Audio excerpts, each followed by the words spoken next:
Hello, everyone, and welcome to the Process Podcast. Nick, welcome back to the podcast. How you doing, my friend? I'm very good. Thank you for having me. Thanks for doing this again. Thank you for doing this again. I know you've been a busy man. This has been a hard schedule for us both to pin down. You've been traveling around the world. You've had your hands full. I feel like working with some amazing athletes, and that's brought you around the world as well. What's been happening with you? Where to start? I mean, it's constantly a bit of a split between my clinical work at the clinic and my online work with Momentum. I think the traveling bit will start now, mostly. It's, I have used, let's say, with private travel, I used this opportunity to meet some of my remote clients in Sweden, in Switzerland itself, and some other places. And now, yeah, it's like for you as well, busy with semi-final prep from a different angle, and then hopefully further. So this is what, and then at the same time, it's the like further developing Momentum. I always try to get to the next level, and so the split is to find the time to actually do this, right? Not just work, but also develop. I think that's my primary focus from here now onwards. So since we last spoke, what's been the journey for Momentum? I mean, being primarily an online physio business, like where have you grown to? What new do you guys have on the table? What's been happening? Honestly, lots of behind the scenes work, prep for, I'd like to open up Momentum more to a bit of a broader audience. So it's been actually just mostly developing the brand, and because I've got some really interesting clients, some known, some less known, and that's obviously has been taking over a lot of my focus. And but behind the scenes, it's all about building programs, refine them, and ultimately open them up a bit more for a broad public. Like you have the your training program, which is the one for the main clientele, and then you have the one-on-one clients. And so I've been busy with one-on-one clients, and I always use this as a very individualized way of helping people, but at the same time to also learn a bit, gain experience, like what works, what doesn't, because it's a bit of a different animal remote.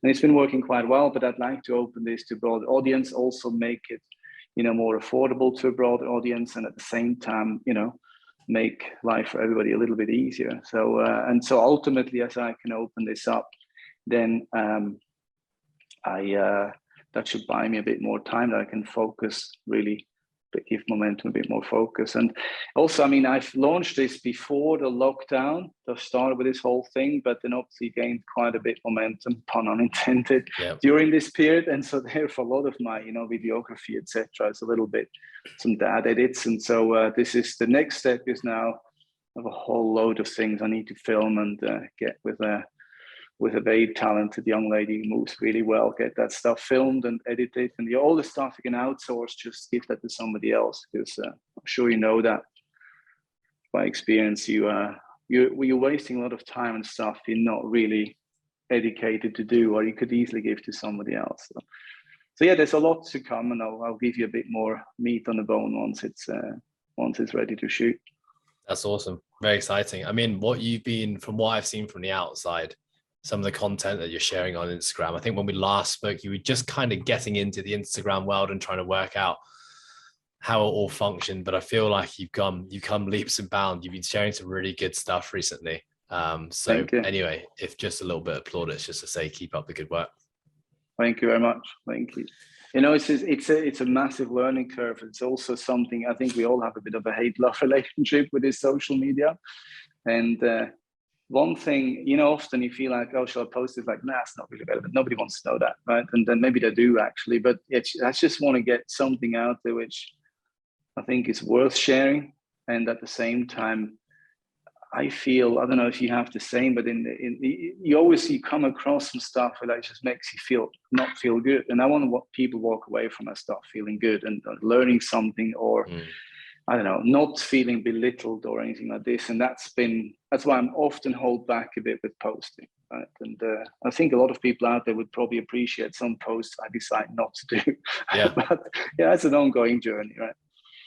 Yeah, I definitely found when I first started getting into it, I felt that I was every post had to have massive impact, and I had to help as many people. And obviously the way you validate the impact of a post was like, how many likes did it get, basically. And I found that I was putting a lot of pressure on myself by doing that, and it made it an arduous and strenuous process that I started to enjoy less and less, because I was just creating half the stories in my own head. And so I guess where I'm at now is just, if there's something I want to post about that I feel passionate about or that I enjoy, and even if it helps one person, that's good enough. And to really, create that separation away from likes, and just to be like, you know what, this is something I want to talk about right now, and I want to talk about it, so I'm just going to talk about it. And if I get, and you know what, you work out what people like from a likes perspective. If I post a photo of Ant Haynes topless as my cover photo to allow me to share the things I really want to talk about, I'll probably get 500 more likes than if it was a photo of me talking about it. And that's completely cool. But so I think now it feels like I don't have that pressure on myself anymore. And it's like, I also don't feel that pressure to have to post. I definitely do slip into that sometimes a little bit, where it's like, oh shit, I haven't posted anything for 5 days. I should probably post something. And then you start scrambling thinking, what the hell should I post?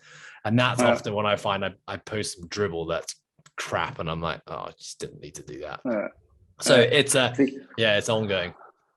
And I have quite a few posts in the pipeline, meaning in the back of my head here. And I need to write them down, actually, because in the moment I'm with a client here treating, and also this was there's like a Hallmark card comment, so I should put this out. I don't have the time, and then you should literally just spontaneously do it, but I write it down and then make the post, and then I get lost in translation, or you lose a bit that drive, and then it's the moment is gone. So, there's a moment for everything. It's like in a discussion. You're like, is something what I'm about to say relevant? Do I really need to share it, or can I just keep it to myself? And it's a bit on social media. I try not to think, it's been 2 weeks, I need to post something.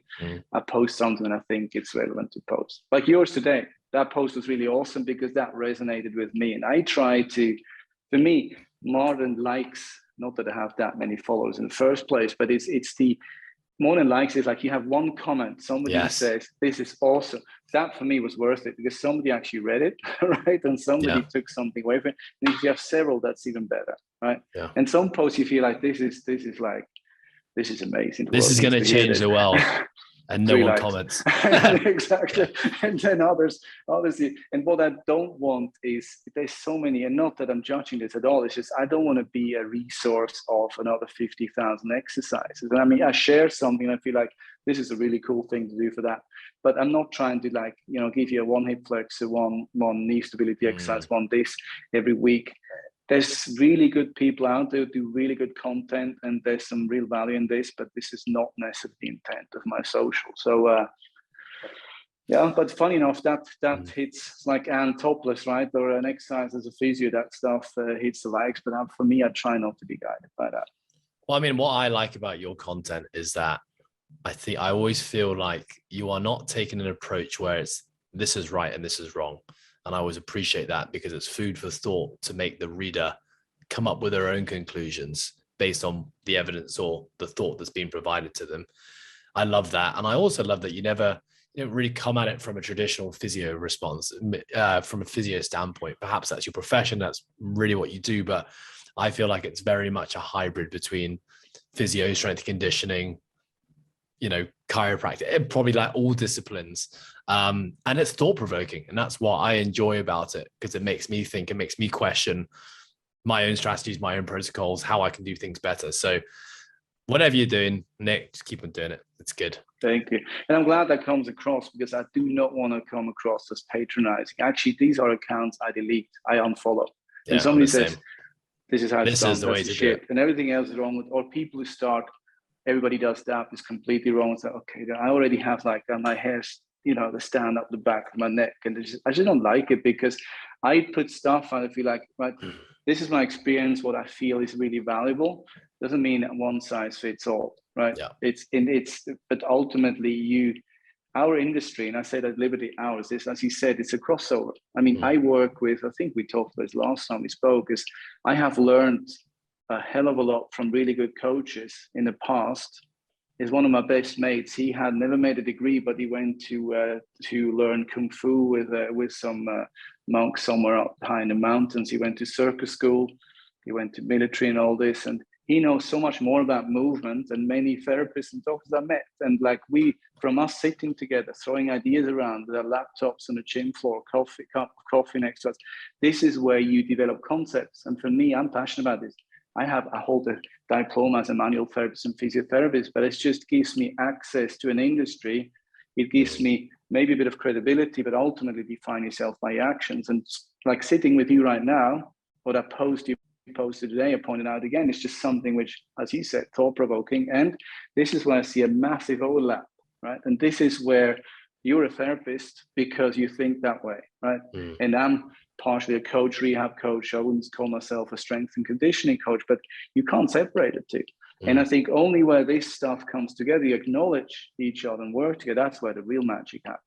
And in our industry, you said chiropractor, physio, manual therapist, osteopath. You know, in Switzerland, a lot of the time where I'm from, is like manual therapists do a lot what the osteopaths do in the UK. Right. I didn't understand in the beginning. Osteopaths do more visceral and cranial stuff. And you know, before it was clear chiropractors crack, right? Physio's massage, which is all rubbish, obviously, but there's an element of this. But today, we're all kind of merging into a very similar profession. And ultimately what counts when people ask you, are you this, are you that? I said, well, you know, as long as they get you better, right? And as long as they add value. And I think that's my belief system. Yeah, I'm very much on board. Very much the same. Nick, the reason that we thought about the catalyst as to why we thought about jumping on another podcast, have a chat and share thoughts with the world was in light of me having an MRI done on my knee, which I hadn't had done in many moons, receiving a diagnosis and a report, which if I was just to look at that, I mean, to be honest, when I read that report, I actually started laughing. I was like, oh my God, this is awful. I was looking, as I was reading it, I was like sat in a squat. So I knew it wasn't that bad, but I was just reading this report, laughing, being like, that is a mess of a knee. But it's probably been like that for 10 years. And I didn't really read into it too much. I think that I've talked about this on our last podcast, was that I had kind of just gotten to a point in my own strength conditioning where I feel like I had done everything I can, not going down the surgical intervention route, had extended a ton of longevity out my knee, super happy with the things I can do, very proud of what I can accomplish with what I know is a less than ideal knee. But just thought, you know what, why don't I just go for an MRI and just see what's actually happening in there? And because I don't know what options are. I'm so out of touch and out of date with what surgical interventions are actually out there and available. I don't know where stem cells is at the moment.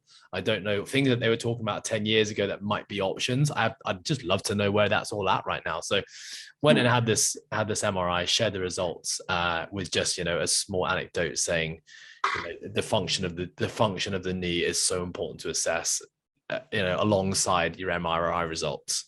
And it sparked a bit of a conversation with us on Instagram, which I feel like we do a lot, which is I always really enjoy. I know you've also got a bit of a messed up ankle when you look at it from a report standpoint, but in terms of some other joints and some other joints. Yeah, I shouldn't write off my shoulders or my wrists, to be honest. But I'd love to just talk about that from your standpoint. Like this is probably something you deal with a lot and see a lot. People coming to you with MRIs and reports and diagnoses that they should be doing this and they shouldn't be doing that. And, I've heard you talk about it in the past in terms of how you dissect that and basically give the individual a practical or a more constructive way to look at it and solutions. So yeah, what are your thoughts? Yeah, I mean, you summed up something really nicely. You said you read the report sitting in a full squat, bottom squat hold, right? That says everything, right? In a way, that means you're looking at the really messed up MRI scan report, and yet you look at your knees like, that's not too bad, right? It sounds really bad. And that's essentially how you need to look at things. I mean, there's a structural side in our professional, and that's what you mentioned as well. Now, it's like there's a structural assessment and there's a functional assessment, right? So structural is hardware. So how does my cartilage look like? How's my knee look like? And that's the best way to find out is an MRI, right? But there's also a structural assessment in terms of function of the structure. That makes sense. That means you have clinical testing. Let's say with the knee for a second, right? You test an ACL test with anterior drawer or Lachman test. You have your meniscus test, right?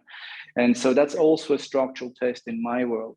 So I have a diagnostics with MRI, then I have a clinical testing, what I do with my hands.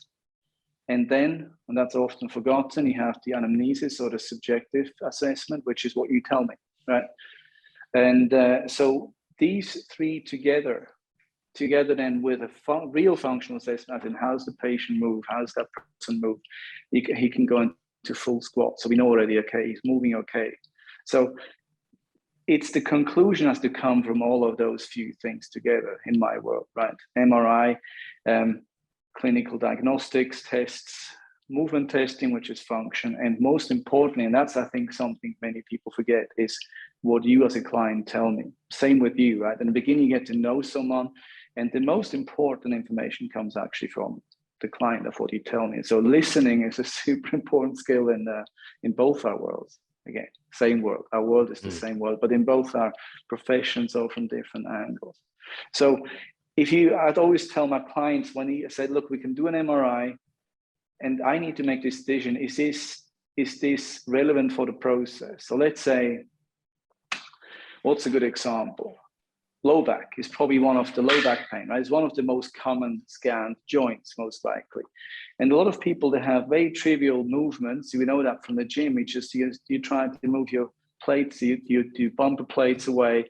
They just did a near PB on a deadlift, were perfectly fine, and then you move a 10K plate away and boom, it back goes, right? I mean, you could call this a trauma or not, right? Because usually when we look for a structural damage, and that's when you're doing an X-ray, an MRI, you actually looking for, is there an event that started it all, right?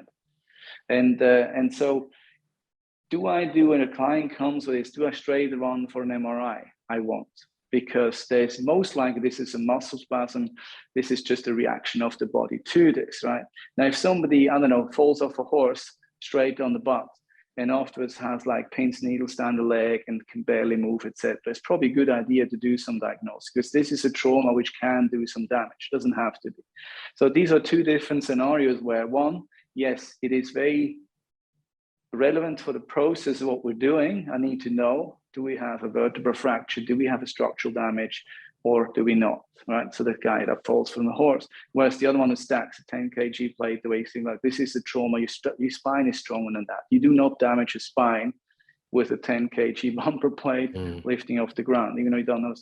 So this is the first thing. And then afterwards is, how do you read that MRI? When I tell my clients, okay, we go for an MRI, but don't be shocked that we find something, because I never found an MRI scan coming back, conclusion, perfect, pristine conditions, you're fine, you're absolutely fine. I wish I would have your spine. Doesn't happen. So if you don't see anything at the macroscopic view, you go a bit more closer, and the radiologist is his job to look closely and find those little things which are out of the norm, and he just jots them down.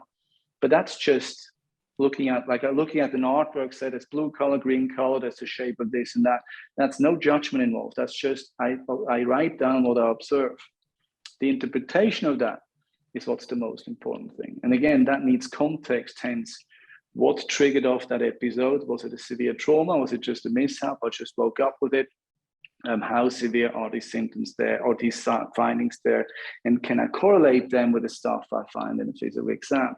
And then an MRI has more value or less, So as always, it's always part of the context, right?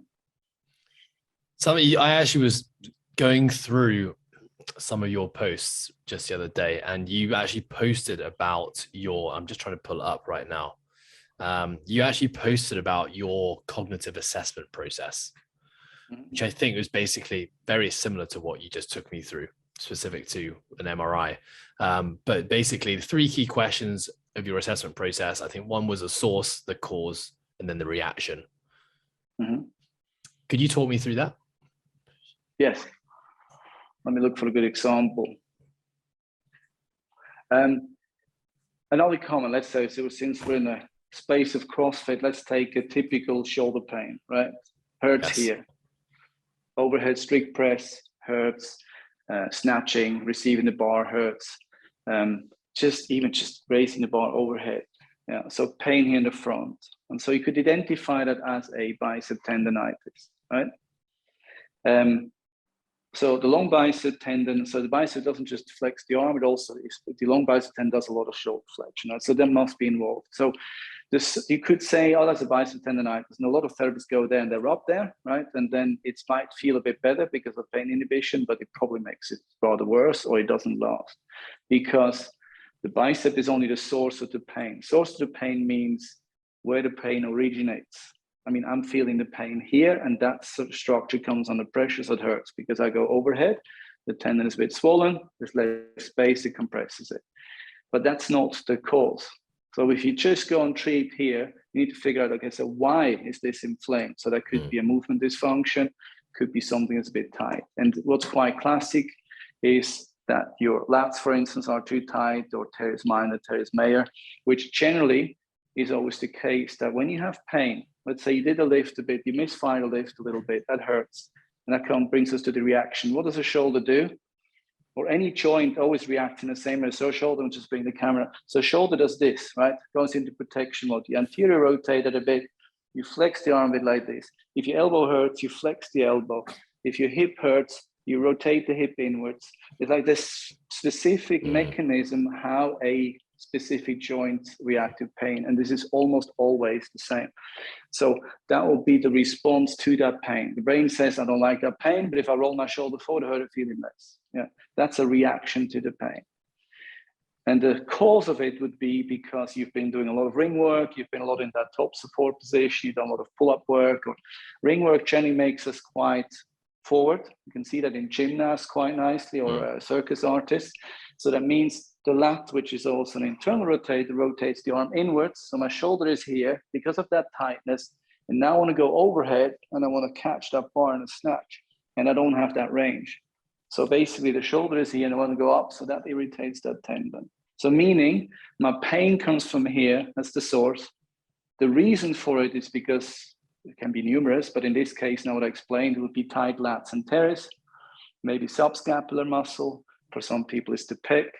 And then how it responds to the pain is a protection mode. How have I accommodated that injury to be able to continuously train, right? I haven't done anything about it, but if I compensate a bit, if I catch the bar a bit weirdly, right, a bit more differently rotated, or I squat lower because I have a really good, like, you know, I have a really good spinal range, so I can arch a bit more, I can still catch the bar overhead, but it's wrong.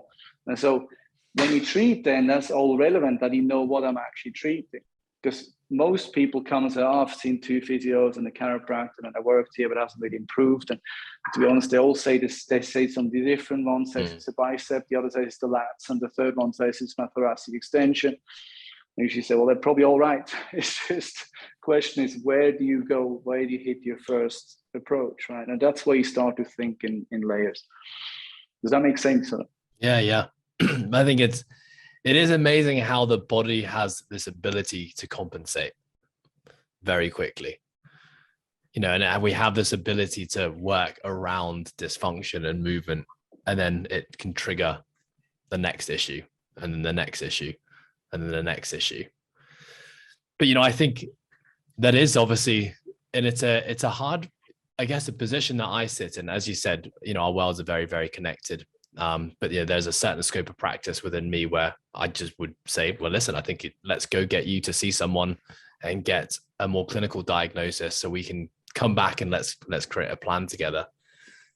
But as you said, you know, the field has such differing opinions, and everyone's got their own take on something. And you know, as the athlete in this case who's experiencing the injury, you can understand why it's complex and why it's confusing, and why it's hard to know what the hell to do. I feel like, you know, nutrition 10 years ago was kind of the same, because there was so many concepts out there all promising to deliver the same outcome.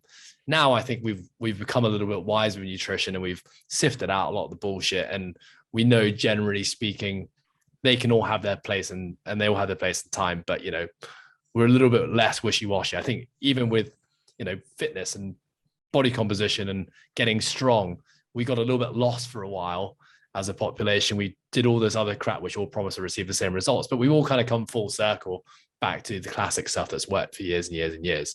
I feel within diagnosis and prescription of and healing of injury, I feel like we're still not there yet, where it's super confusing, and there are so many, and this is why I love your work, because you just somehow have this ability to make it actually very, very simple. Take what seems like a complex subject, which 100 different physios or whoever's creating diagnosis gives a different opinion, you're bringing it down to the simples. So why is that? Why is that? What do you mean? Why is it? Why do I? Well, what is it? What is it? What is it? The diversity of opinions. Yeah, exactly. Yeah. The latter. Yeah, that's a good question, right? I think. I mean, this is the same as your industry as well. There's a part of it is evidence-based, right? And that's something that came into my world. I was kind of brought up, sounds a bit weird, but I've been in this now for a little over 20 years. And I just talked to a friend the other day about it. It's actually to one of the coaches, a rowing coach I work with. And I said, like, you know, we were educated, I did my basic degree, and then was just about to graduate. We got in our university, in the library, our first computer with internet. This actually makes me sound like a fucking dinosaur now, but that's not that long ago, okay? And so then we said, oh, we have a Cochrane, database where we have some clinical trials and studies which are uploaded there from a few freaks actually did in our industry. Freaks, good freaks, but geeks and so on. We did research, and but these were literally scanned and uploaded at the time. There's no analog dial-up internet, and so this is the first one that really could actually, before just going to a library, but you didn't see clinical trials, you couldn't read studies, you just read books, right? And then there also you have access to this database, and that obviously has exploded.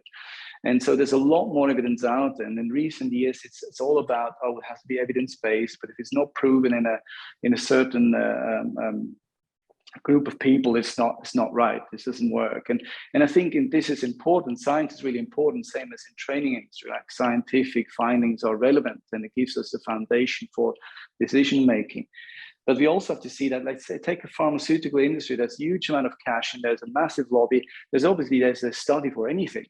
Whereas in physiotherapy, chiropractic, osteopathy, training, there's not that much money in there. Hence, there's very little interest of big corporations to sponsor these studies. So there's all a bunch of idealists who decide, we have some, you found something in 100 patients because you have lots of experience that works.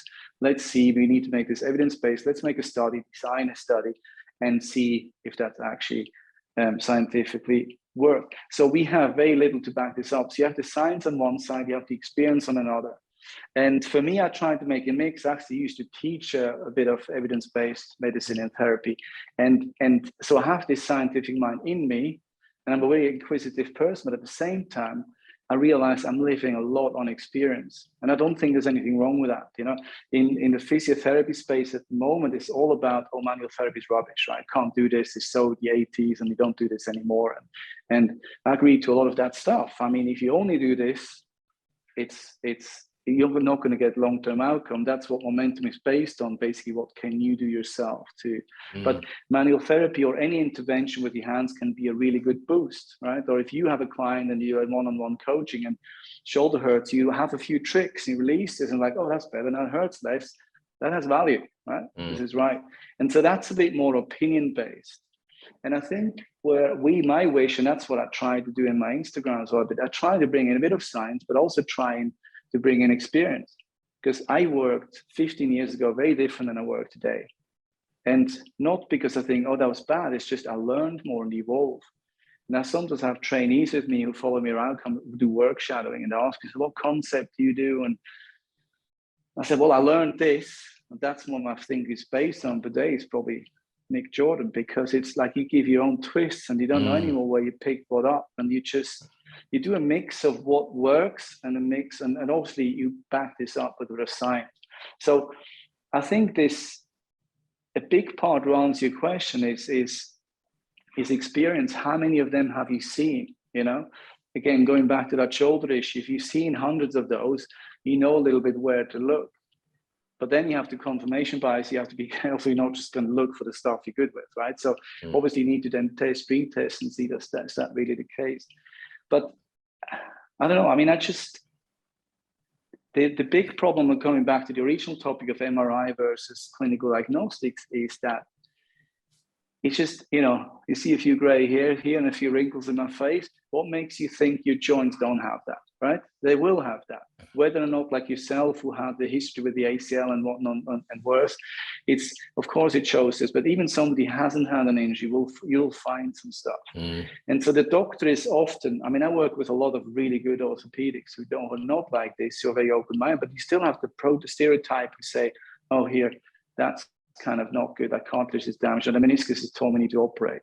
Well, you don't necessarily. If it doesn't affect the function, then you don't, right? And so these various opinions come from different schools and depends a bit by who you're influenced, by who you're educated. And I think this is why you get so many different answers. But I think experience is a big one.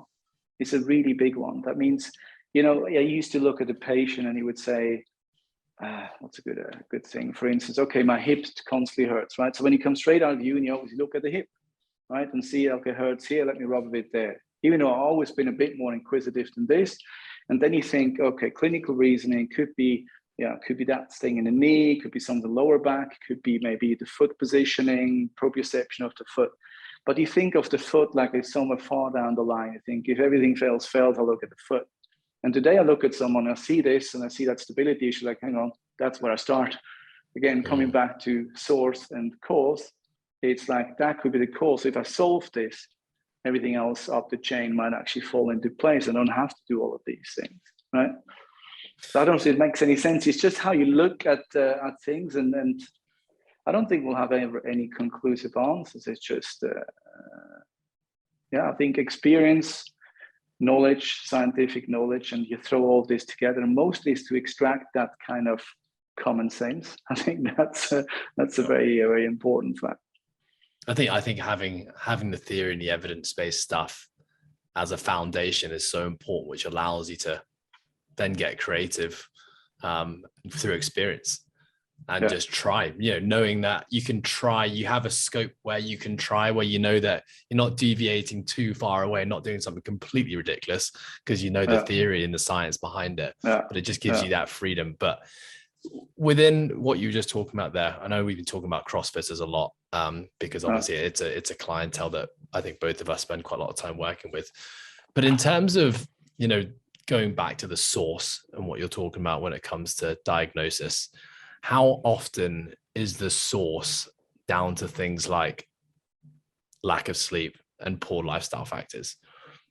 Because, obviously we know that can have a massive impact on things like inflammation and, physiologically what that can be doing on a cellular level and how that can manifest itself in pain and injuries and weird things that sometimes are really hard to explain.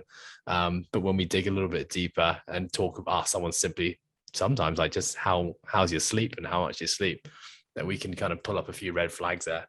How often for you is that the source? Well, I always ask these questions, always, because they're super important to answer that question in brief. Can you tell when that specific thing is actually the real reason for this? Is hard to answer, but I think, again, it's usually a whole multitude of things. If somebody has poor sleep, not enough sleep, bad sleep quality, nutrition is not necessarily on point, rubbish food intake, and it's constantly dehydrated. Yeah, I mean, that all of these things, I mean, the lack of sleep, highly stressed, food, etc., can create like more inflammatory levels in the body. And that means if you have higher inflammatory levels in the body, you're more susceptible to injury. This is clear. That means you have a much higher chance to have a soft tissue connective issue injury, or if you get all of these things on point, you get away with more. Let's put it that way. If you have you fall off a horse on your ass, all the hydration, sleep probably doesn't help you that much, but you're probably going to recover faster if you didn't get hurt seriously. You know what I mean? Your body's in a better situation to actually recover.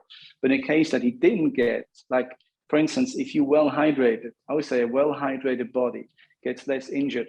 a body that sleeps enough and is well recovered gets less injured. So the example I said, lifting that bumper plate, moving the bumpers away after a heavy deadlift session, this muscle spasm will probably not happen to you if you have all of these things on point. It's hard to isolate and say sleep caused that, lack of sleep. But obviously you go through this, you're like, oh, how do you sleep? How much sleep do you get? Usually when do you go to bed? What's your bedtime routine?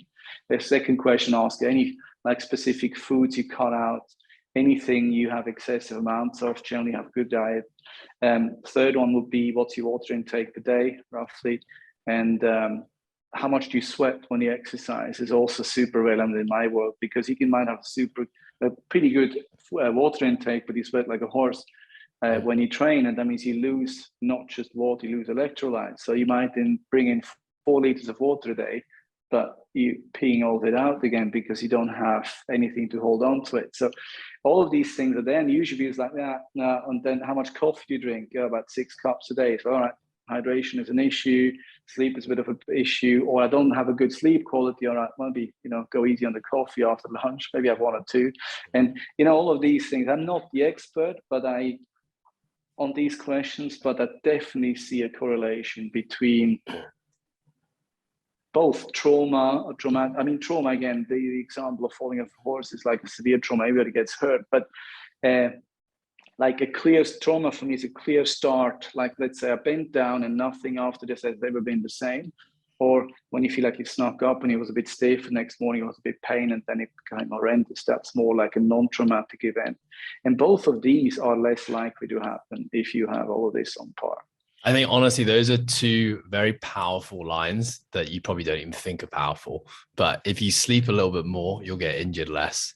And if you drink a little more, you'll get injured less. And I think listeners will probably hear that and be like, sleep and hydration could probably be a little bit better. I can guarantee you then if you work on both of those, I always tell people you have a multitude of benefits. That's just one, right? You get injured less. I think it's a big one. It's very valid. But apart from hydration, right, is like your sleep quality improve, your digestion will improve. You have a most powerful anti-aging tool, the kind of stubborn, kind of a bit tummy fat around the midline, you get after 40, you handle that better. It's just everything improved. And it's so cheap. It's just a habit to change. And sleep is, we have lots of distractions, and that's something I could, due to my 2 jobs I'm running, I could probably improve a bit as well. But I can clearly feel it's just, the number of hours, but also how early you go to bed. I find if I sleep, let's say from 10 at night till 6 in the morning, 8 hours, for instance, or I sleep from midnight till 8 on a weekend, it's a miles of difference. So the sleep before midnight, to say, is really, and I definitely feel it. Maybe it's psychological, but I definitely feel more rested when I have those early hours of sleep. I think there's a lot of science and circadian rhythms to support that.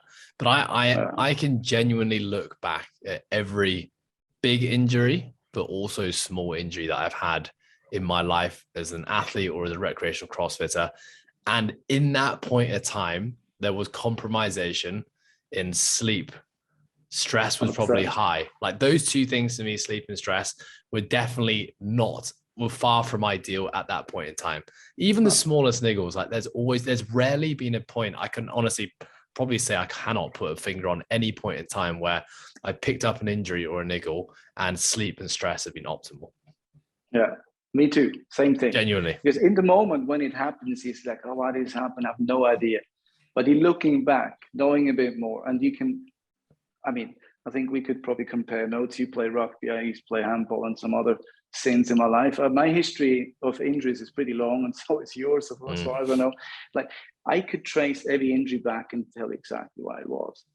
Me too. It could be like, let's say, I'm not a big drinker, but I do have a glass of wine here and there. But if I have, let's say, Christmas dinner and the next day I go into a heavy deadlifting session, I have a higher chance to pull a muscle because you're a bit more dehydrated, you're a little bit more sleep deprived because that interrupted you sleep. You know what I mean? It's like 100%. But the problem is like we all live on experience that when you're 22, you get away with murder, right? You can tumble downstairs like, that was hard. Let me stretch a bit. All right, where's my barbell? You often get away with this. You pull something. I'm going to go back on the pitch anyway, rub it a bit, and you're good. Or you pull you tear them, you have a partial muscle tear in your hamstring, and you bounce back without you doing anything, right? You don't have to contribute anything. You just, by default, because your body is in such an anabolic state or period, like it's building up till about, I can't remember the exact numbers, but roughly 28, 29, 30. That's when you start to peak. And that's why I say 30. I don't believe in the age per se, but there's the biology, talking about experience and science, where we know, okay, it's a kind of you peak in your anabolic state there, roughly, some a bit earlier than or later, or women and men different. And after that, and you probably realize that any injury I had after 30, I had to actually do something. At first, it just took longer to recover. I said, damn, why is this so long to take this so long? And I realized because I haven't done shit. I haven't done anything to make it better, because before I was spoiled by my age, my testosterone and whatnot, and it's just things just fell back into place. But having said that, it doesn't trouble us so much, and we get away with less sleep, and we get away maybe with a bit less hydration and whatnot. We still get injured, but we bounce back, but it adds up.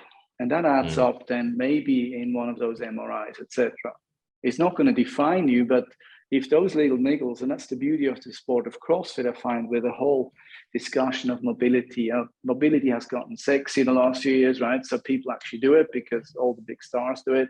And that's a good thing, because people take the niggles more seriously, and that probably gives you more longevity. Or you have a good coach like yourself who says, all right, it's not serious, but it's just, we're not in a rush. Let's take those 2-3 days of easy. Don't stop training, but we'll work around the issue. And that gives you longevity. Yeah, I mean, probably because of my own experience, what I'm experiencing now at almost 35, I think about that resilience piece a lot, and think about the aging body, and I find it fascinating. And working with athletes who've been in the sport, something like, something as brutal as CrossFit for a long time, starting in their early 20s and now, crossing into their 30s, looking at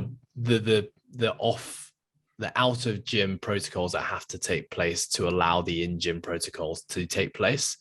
And of course, there's a lot more science to support all of it now as well. So people are just a little bit more well-educated, but, you can prolong your athletic career, just the amount of work that has to go into allow you to do it outside of the gym. That has to exponentially increase with age. Yeah, definitely. And I think with the whole social media that we see, these clients who maybe don't have athletic ambitions, or they're not become one of the elite, but everybody comes, they want to lift like the elite, right? They want to have the same loads, etc. You don't see what goes in that, right? I mean, again, living and really being a successful athlete means like your sleep has to be on par, your food has to be right, you need to fuel enough, you need to fuel the right stuff, what do you do for your recovery?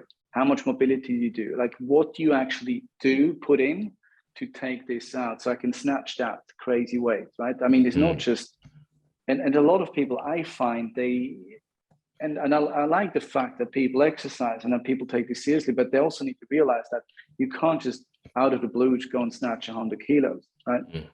Or more. It's just, this is a lot of work going in there, but also you need to make sure that the amount you beat the body up, you actually do a lot of recovery work. So if you look at a lot of the elite athletes, they recover better because they have all this in part. And they can, again, because of this, they get away with some of these things. And you can't just only beat your body up and not do the other thing, right? This is just, otherwise the bill adds up. And I mean, I don't want to be so negative at all. It's like, but these are all the things you usually don't necessarily see when you follow these people on Instagram or YouTube, etc. And this is why it's so good that this become popular. Recovery. But I think it's also important to understand that everything that you're doing that is not contributing towards either the training or the recovery piece is essentially taking away from your ability to train and recover. And I mean, it's been really cool seeing Ant, who's obviously now in Dubai, who is, Ant has essentially chosen a path of an elite athlete. And as best he can, he tries to live like an elite athlete should. But at the same time, what pays his bills and what allows him to have a life outside of training is a job, which takes up a lot of energy, a lot of resources, a lot of time in the day. And, him being able to go over to Dubai in his lead up to the quarterfinals and the semifinals now, his work is probably reduced by 90%. He spends a couple of hours doing some online stuff, doing some programming, maybe does the odd online PT here and there. But essentially, other than that, the rest of the day is spent warming up, training with intensity, cooling down, ice baths, saunas, tissue work. And in just a couple of weeks, seeing, he is lifting loads that he has not gotten close to for the last 2 years back here in Hong Kong. And, the first thing everyone's saying is, it must just be the environment, surrounded by other athletes. So yeah, that definitely helps. But like the bigger thing that you don't see is the fact that he doesn't have to work anymore, and he can actually live now. He can actually live and operate like an elite athlete, which is honestly, if you want to be at that level, that's what you have to do these days. Okay, 5-6 years ago, maybe we could get away with having a full-time job and still being able to be good enough to get to that stage, but not anymore. Like the sport has just progressed too far, and the talent within it, and everyone has created the ability to live like an elite athlete. And I honestly think Matt Fraser was an amazing catalyst for a bit of a change in mindset for the elite athlete in CrossFit, because he was a guy who came in and treated it like an elite sport. And I think it was the first time anyone had honestly come into CrossFit and lived, with the sole purpose of winning. Every decision in his life was about being the best. And, you look at everyone else, every other past champion, okay, Rich Froning, like, he had things on the side. He was drinking chocolate milk still, like he was just living Rich's life. He was just really damn good. A bit of farming. A bit of farming here and there. So, I think the CrossFit as a professional sport owes a lot of credit to people like Matt Fraser who've come in and really professionalized it. For sure. But yes. And also sponsoring coming in and making it possible that he can actually live on that. Right. Yes. Yeah. I mean, there are a lot he was a very good athlete regardless. There are lots of other things that we've obviously just blown over a little bit there, but the professionalism side. Yeah. Nik, talk to me about, okay, so this post I just put up was essentially talking about just a few ideas and concepts around ideas with training and mindset at this point in the season. So when I say this point in the season, for most folks, the season has more or less finished. Yes, if you're in the elite, you're preparing for semifinals of CrossFit Games. But for most people, the CrossFit Open's finished, quarterfinals are finished, and they are now probably in that mindset, starting to think about 2023 and what that might look like. So the idea of the post was basically 5 ideas and concepts just to think about when it comes to organizing your training. Tell me, what was the first thing within those 5 things that jumped out at you that made you go, you're like, yes, I agree. Was there anything in particular? Yeah, I think it was the first slide. Was it about like you train the weak angles? Train the weak positions. Exactly. I think I might not use exactly the right words. That's something that hit home straight away. That made me like, all right, let me read this a bit closer. And you mean it wasn't the photo of me bench pressing 15 kg dumbbells? For some reason, that actually not what popped up on my feed. I only saw that. Good to know for next time. No, it actually started with that slide. That showed for some reason. It wasn't the first slide. Yes, or maybe, I don't know, by accident. I only saw it afterwards and I reposted it on the story. I was like, hang on, there's a handsome devil there on that first picture. No, so that the weak positions. I mean, something when I started to work with CrossFit athletes or CrossFit recreational athletes, everybody's an athlete for me. Everybody does sport with intent is for me considered an athlete. Is that, for instance, dips, right? People do kipping ring dips. And I realized that people who came in and admired as athletes, and I thought like, this guy he's totally jacked, he's super strong, he's going to whip my butt in every single workout. And I realized, mate, you don't have a tricep. What happened to your tricep? You're like, Chuck, but what's going on? So I put them in a strict dip on rings and realized they're blown out straight very quick. And I thought, okay, let's take the rings out again. Let's put you on parallel bars and realize there's no endurance there in certain angles, right? And so because at the time it's just one example. At the time I was working on my strict ring muscle up, which was a bit of a challenge with my height and weight. But anyway, I started from strict before kip. I was at the time, I was like obsessed with strict work. And I still think it's a good thing, but it's not exclusive like this. But I do think you should own both.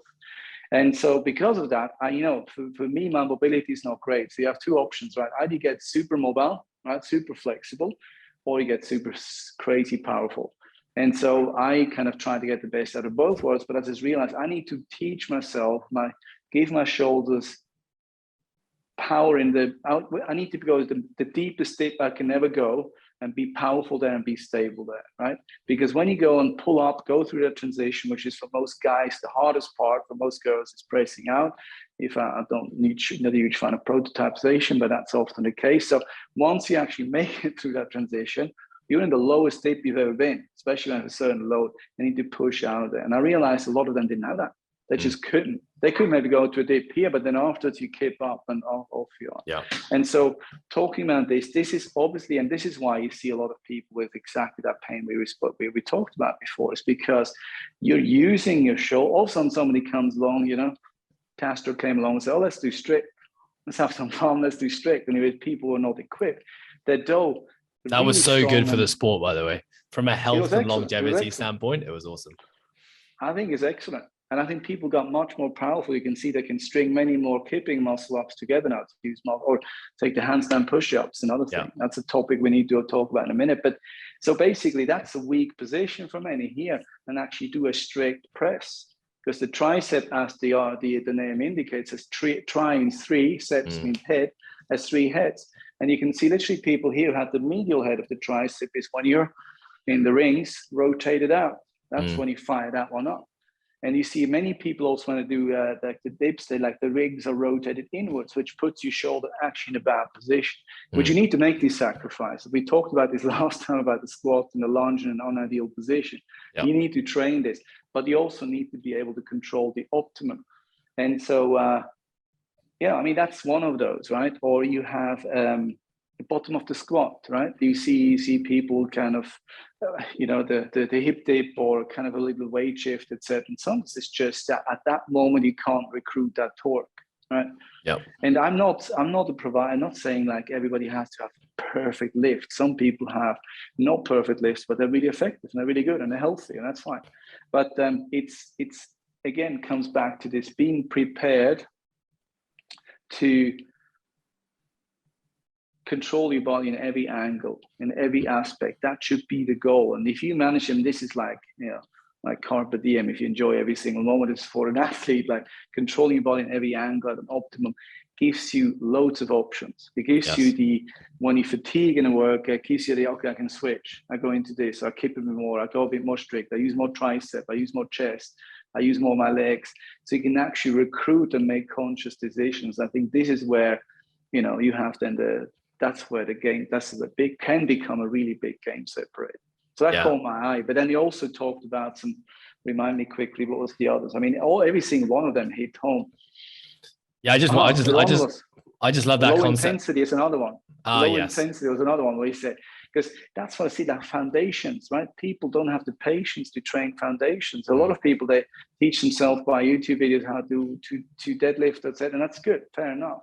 But those foundations are so important. And you have people, their success comes very rapid. You have a massive curve, like the curve goes up. You feel like, oh, my weights go up, my loads go up, I'm lifting up half the stuff, Fraser lifts already, right? And then you get greedy. We all do it. I do it all the time. A bit less these days, but I've done it many times. But then you forget a bit about priming those foundations. And they give you longevity, and they're probably the best injury prevent.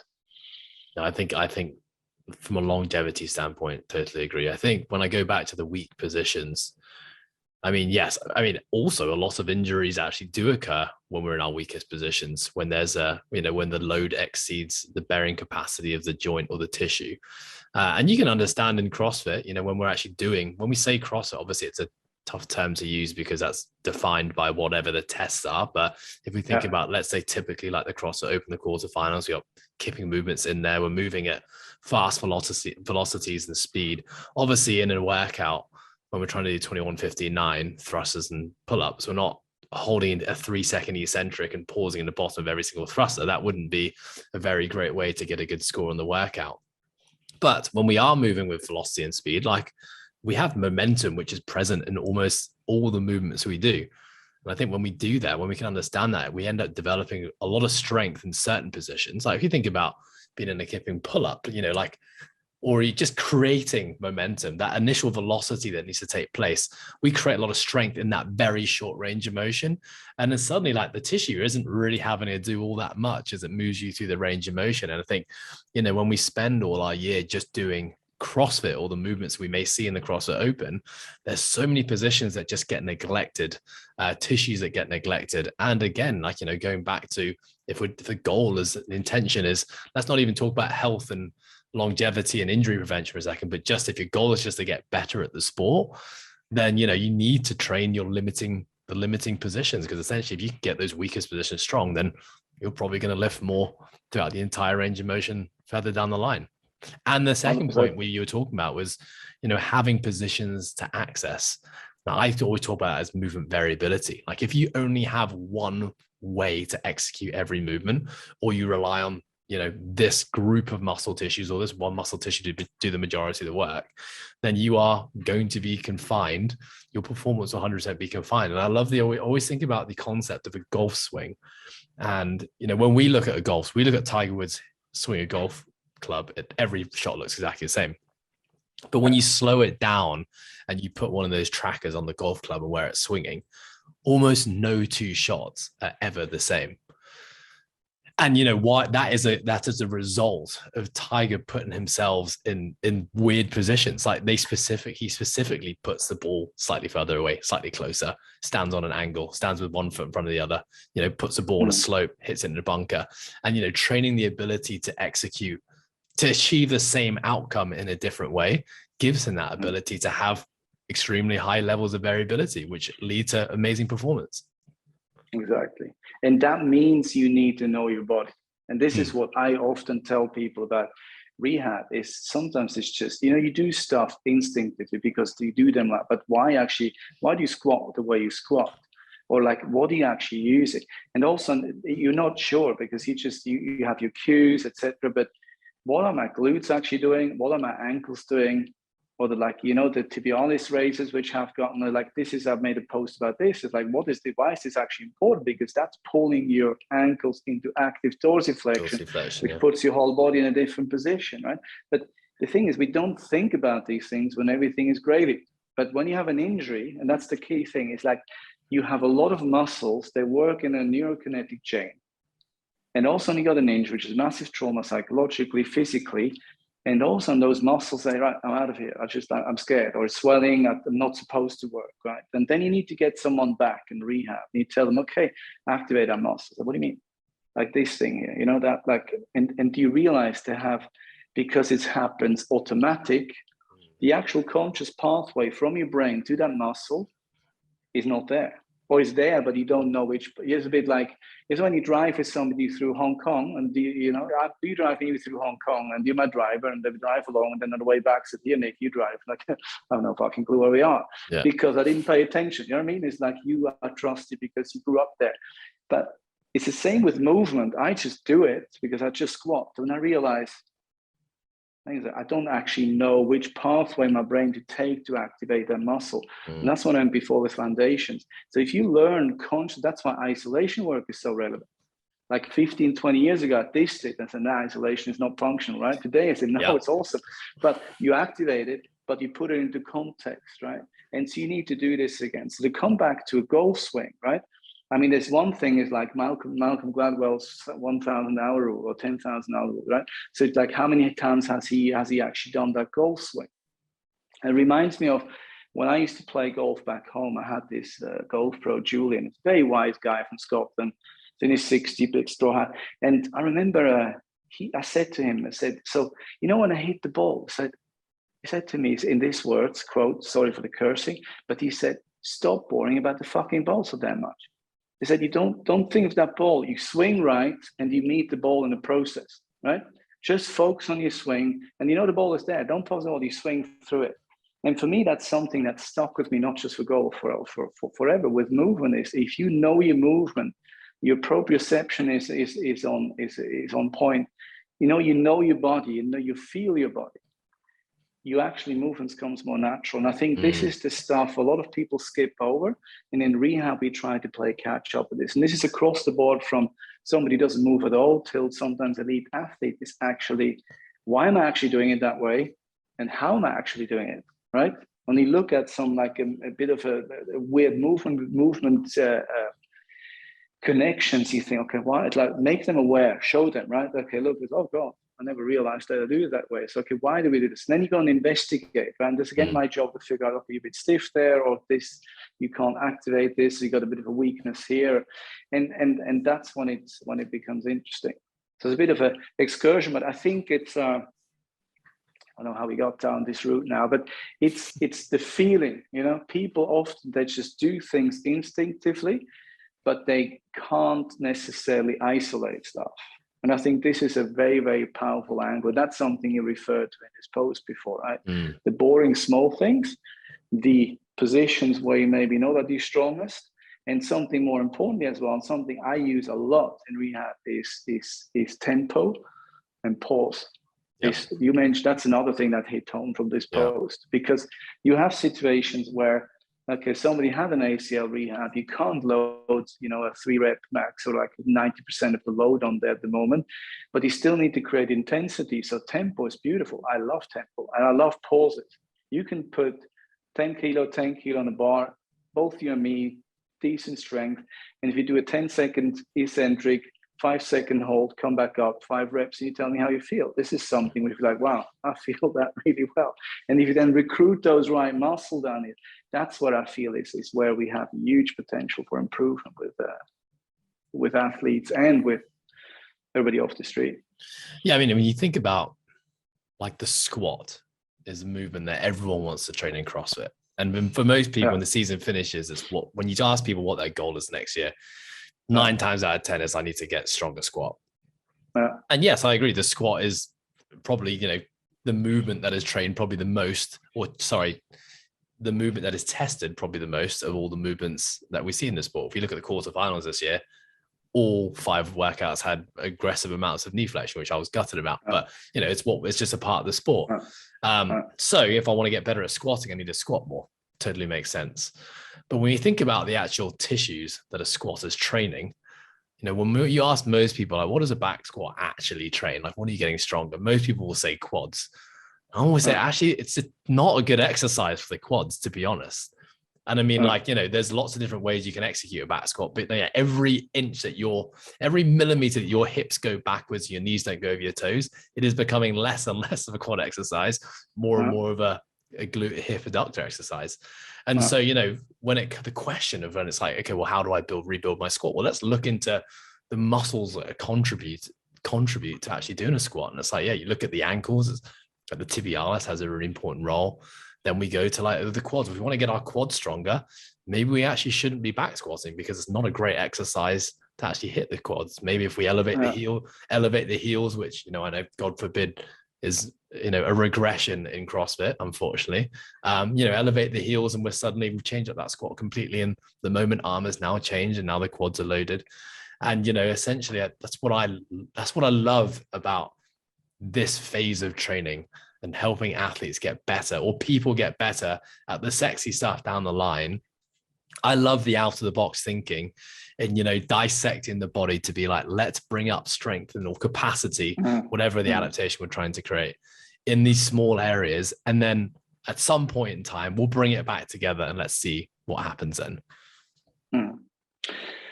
I agree. I mean, I have actually just one of those posts I have in the pipeline. And actually goes like this, that you have to squat more to squat better. Is a question which often goes through my mind. Again, it's one of these open questions. I can't tell yes or no right now. Yeah, but sometimes. I say that to a lot of people when they have an injury and there's, you know, I show them slight movement dysfunction, but they're like time pressure. In 3 weeks, they have the open. So I need to, you know, but I don't tell, but, you know, I need to lift heavy. So yeah, but your knee is super inflamed. So, you know, like, if you don't lift a single gram heavier, but you're not we're talking about power leaks again now, you know, you're not leaking power. Let's say you can drive your knees further forward because your ankle flexibility is better.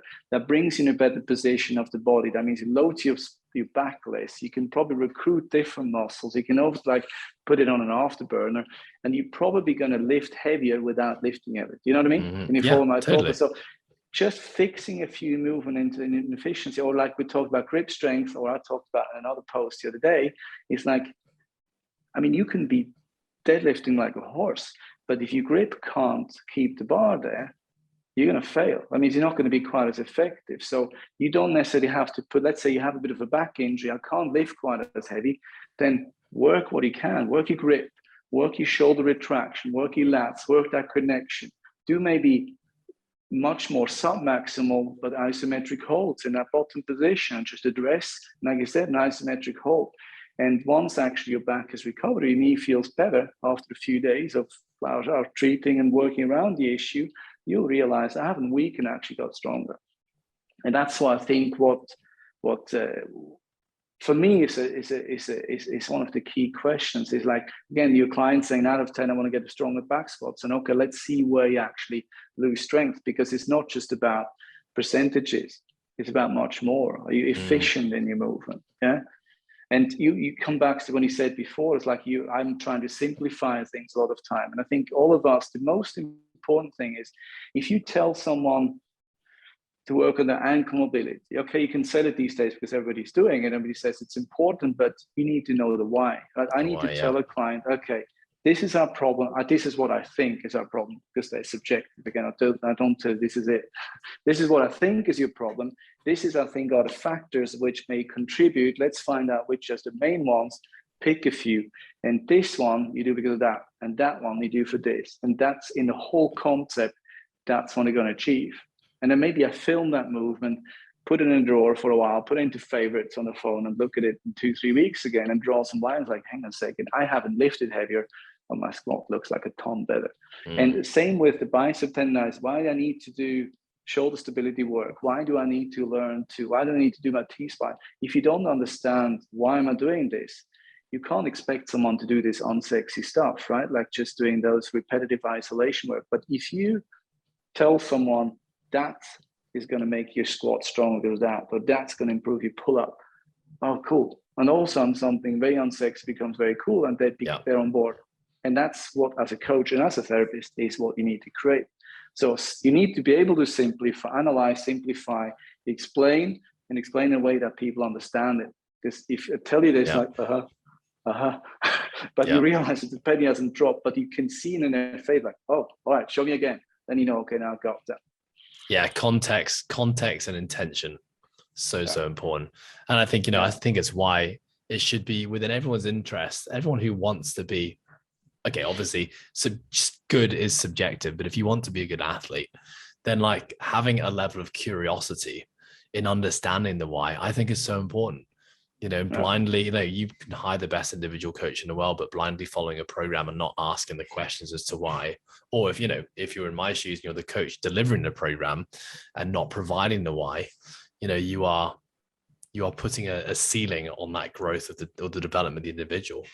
And I love the concept as well that in your, what I can see you doing, which is educating the clients, is you're creating autonomy, and you're creating autonomy for that individual to then go away and do their thing without necessarily needing you every single day to give them the answers.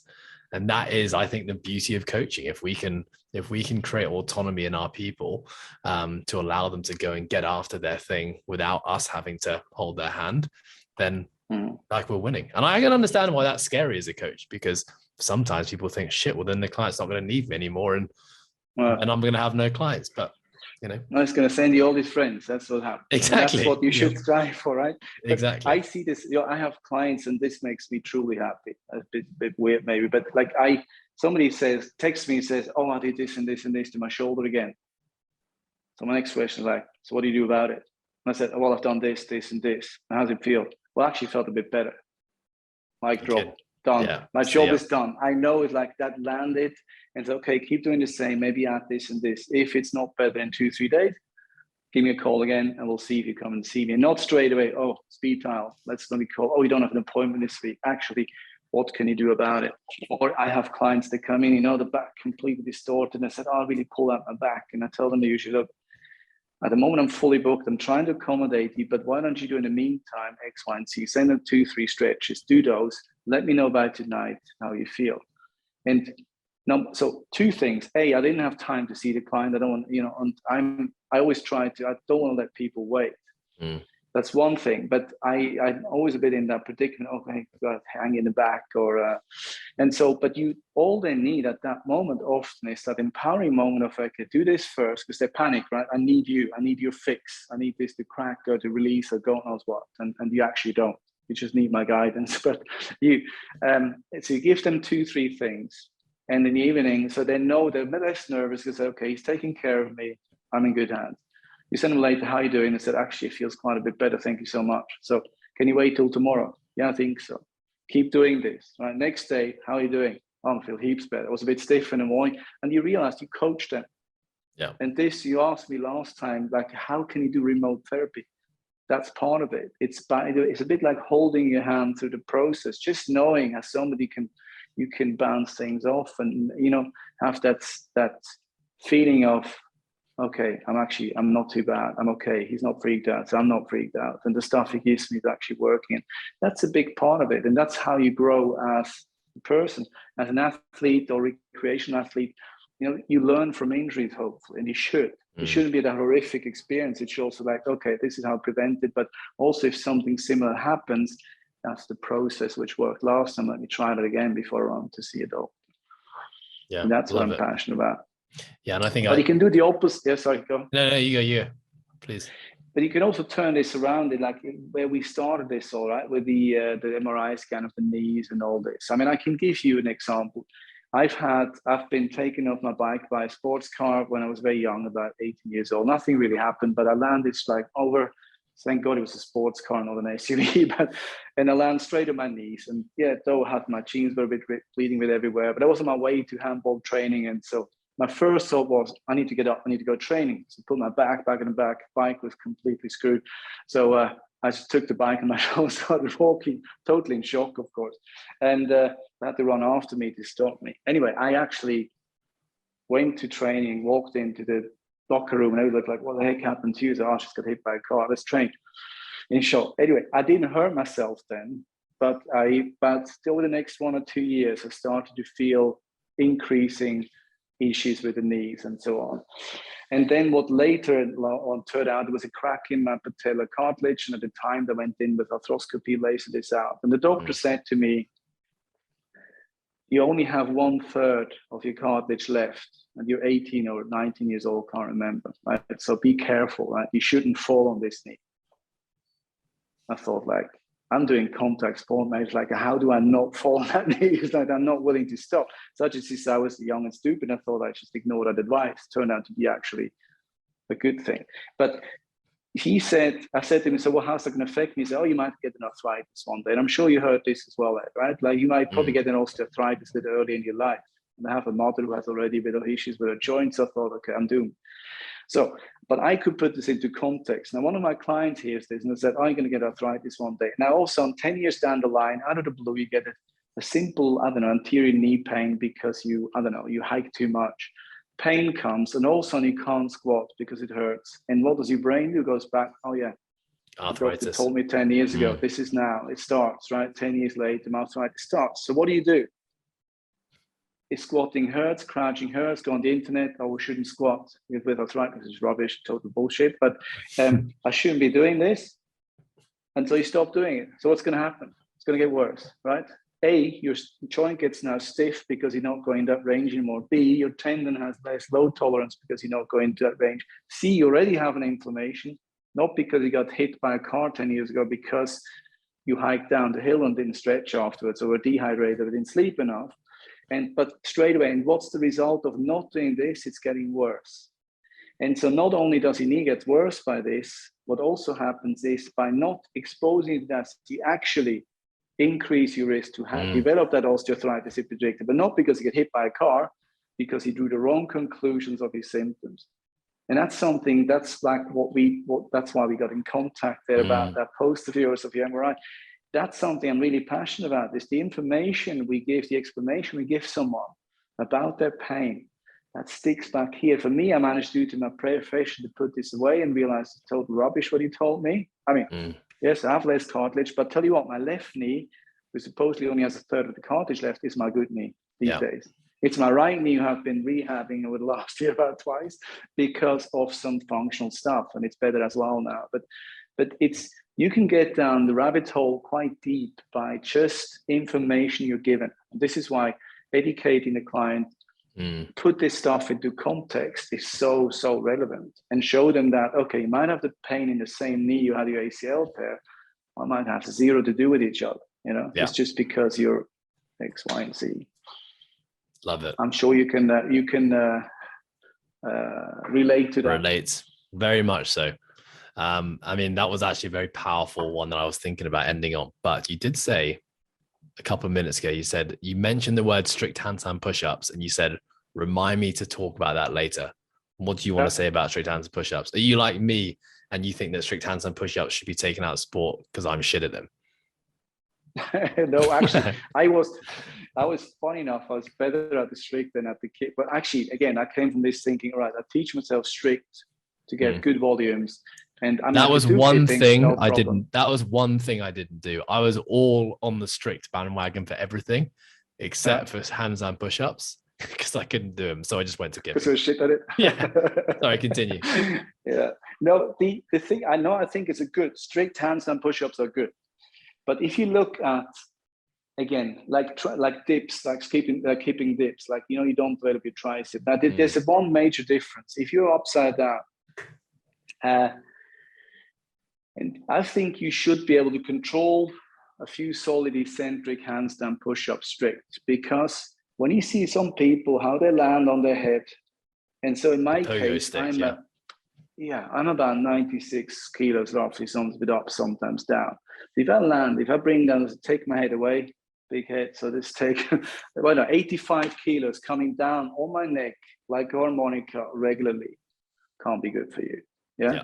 Now, not that I don't have anything against, and I might get some headwinds for that, some criticism. I don't care, because that's what I believe in. Is I don't have anything against keeping handstand push-up or strict handstand push-up. They're great. One thing I'm a little bit concerned is those freestanding handstand push-ups you see coming into the mix. You basically free fall from a handstand and hope to land on your head. How many people have you seen fall on their head following the last CrossFit Games and attempting this, right? Yeah. And I get a staggering amount, and I've had it myself, some nerve issues. I think we talked about this, like I lost a bit of strength in my arm for a while because of a bit of a compression here.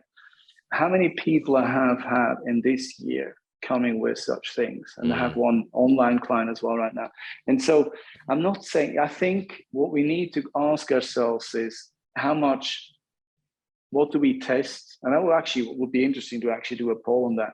Like, when the sport CrossFit is something expect the unexpected, right? And kind of further develop the skills. And there's some skills which are really good. And I think, again, the strict muscle ups are amazing. I think the strict handstand push-ups are great.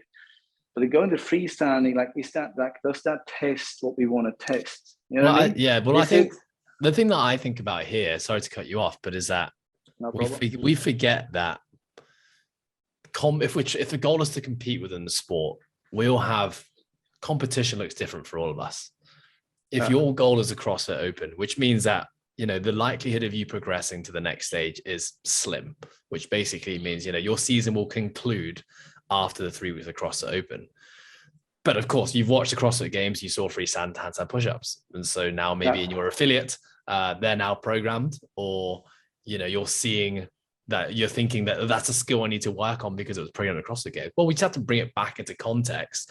We have plenty of data on the CrossFit Open, which informs us as to what the tests are going to look like. Right. And honestly, I actually don't even know if handstand push-ups are ever going to be in the Open again. Like, they haven't tested it last couple of years. Like, the wall walk has been a nice replacement for that. But definitely, if you're a quarterfinals athlete, you need to be doing handstand push-ups and all variations for sure. Probably not 100%. Freestand. But I think, you know, we just need that reminder as well. You know, like, we've got data on your level of competition. So, you know, use that to inform the training process. But like, you know, like, I know it sounds simple when we talk about it like this, but of course, like, we look at our heroes and we want to emulate our heroes. But, you know, I think the sport is kind of subdivided up into the complexity and the challenge is going to, if you're going to call yourself a CrossFit Games athlete, then you need to have a body that can handle absolutely anything. Otherwise, don't hang with that kettle of fish. if you're like me and you're more like a recreational quarterfinals athlete, then like, understand the movements that I need to be good at and do them. And I realized this year, like I finished the quarterfinals last year and the pistols, I hadn't done a pistol in like 2 years. And I remember finishing the quarterfinals. I said, okay, this next year, I'm going to do pistols every week, because when they show up next year, I'm not going to let it destroy me. And what did I do? Yeah. I didn't do a pistol until 1 week before the quarterfinals this year. And when they showed up, it ruined me again. Yeah. So, totally my own fault. Take full responsibility of it. But yeah. Again, don't get me wrong. I mean, I personally actually love handstand push-ups. Yeah, I do. And I know this is not a how do you say that? A statement against that at all. It's just we talked about strength work, we talked about other things, and this is one of those things. Let's say if you're strict ring dips, if you're not good at, you just fail. Right? Okay, good. Okay, well, I can't. I need a break. I need to break up my set. But if you can have power through with like the handstand push-ups, keeping fronts, you can kind of to some extent propel yourself up, bounce, and that has over time can have a negative effect. I'm not talking about, I'm a recreational open athlete, I don't want to have this strict handstand push the handstand push-ups freestanding in there because I'm shit at it, I can't do them. I'm talking more about even really decorated elite athletes can get hurt in this. Totally. Right? This just isn't necessary, right? Or is it, for instance, there are certain moves where you just know that the injury risk is quite high, right? Even if you're a super top athlete, and this is something sometimes we need to review. But I mentioned it only we need to talk about, we went way too far with this now, is the fact that I think this is a movement where like too strict to actually have a good capacity in the overhead hold, but also like bottom of the handstand push-up holds and so on. Yes. Is a good skill to have, and more importantly, good tricep strength, right? So can you do it strict? You won't have any problems with the kick. And so circling back to your post, it's the angles again, right? In this angle, because it is hard to press out. Once you're halfway there, you can kind of get yourself up. You need to get out of that hole. And so that is a position which is a position of weakness again. But that position of weakness doesn't just determine, can I do it, can I not? It also determines the safety of your neck to some extent. That's the point I'm trying to make. No, totally. Sorry, I misunderstood that, but a very good point. And I'm totally on board. Nik, well, listen, there'll be a third podcast at some point in time, because I mean, we dive on so many things on fitness and training. And in the meantime, we will collect an arsenal of conversation topics via our Instagram exchanges. And then we'll jump on another one again. But in the meantime, remind us, where can we find out more about you, Nik? It's mostly on Instagram, which is mmtm.online. You can find me there and just hook me up if you have any questions or you want to know more, or see my content, which is not coming in 3 times a week, I'm afraid. So at the minute, but it's good shit when it does. Thank you so much for that. And I try to, that you and me are actually doing this, right? That spark a conversation, right? And to have these conversations like we had them today, but that can also be with just a quick comment on a post. How many times you just double tap like, right? But actually, if you just put in your thoughts, I try to kind of provoke a bit of, people bring in their knowledge, and that's why I really learn, because Instagram is a platform. You just share pretty pictures, right? But for me, and I think you're the same, I mean, my captions are like terribly long, right? Because that's just how I do it, and because I want to just give knowledge and not just like a visual. But I think this is where we can continue also conversation like we actually have now. Yes, right? Exchange thoughts on there. Yeah, but yes, I'm more than happy to come on again. We always have good conversations. We do. Nik, don't forget you have a clinic in Dubai. I'll just remind you that as well. Where can people find out about that? Of course. Apologize. Hope you don't put the listens from the management. We have rebranded. It's a place called Heel Hub, and you can find us on Instagram, and you can also find us on the heelhub.ae. We're right by Kite Beach, close to the beach. And has actually been a guest here because he trains in Dubai and has tried out our ice bath, which we recently opened. He's becoming quite proficient at it, I hear. Yes, come and see us when you're in Dubai, or hit me up on the ground. Awesome, Nik, it's been an absolute pleasure. Thank you, my friend. Bye.